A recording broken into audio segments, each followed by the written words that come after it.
High YouTube, এখন আমি আপনাদের সাথে শেয়ার করব কিভাবে আপনি আপনার কাঙ্ক্ষিত স্কাইপ ডিসপ্লে নেম চেঞ্জ করবেন। So let's take a look how to do that. Simply আপনি আপনার কাঙ্ক্ষিত স্কাইপ অ্যাকাউন্টে সাইন ইন করুন।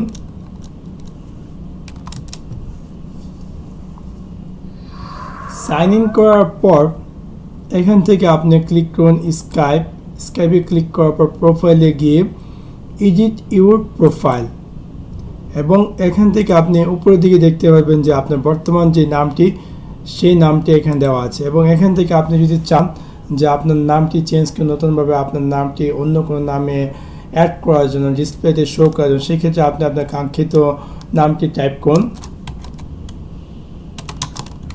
টাইপ করার পর এই যে চেক অ্যাকাউন্টটি তাতে ক্লিক করলে সাথে সাথে আপনার নামটি চেঞ্জ হয়ে যাবে এবং আপনার যে স্কাইপে আইডিটি যার যার কাছে আছে তাদের কাছে আপনার বর্তমান যে নিউ নেমটি সেই নেমটি শো করবে। তবে আপনি চাইলেও কিন্তু আপনার যে ইউজার নেম সেই নেমটি কিন্তু পরিবর্তন করতে পারবেন না। সেই ক্ষেত্রে অবশ্যই আপনাকে নতুন করে স্কাইপ অ্যাকাউন্ট তৈরি করতে হবে এবং অবশ্যই আপনি সেই নতুন যে ইউজার নেমে দেখতে চাচ্ছেন সেই নামটি নতুন অ্যাকাউন্ট তৈরি করার মুহূর্তে টাইপ করবেন। So that's it. Thanks for watching my video. Like and subscribe.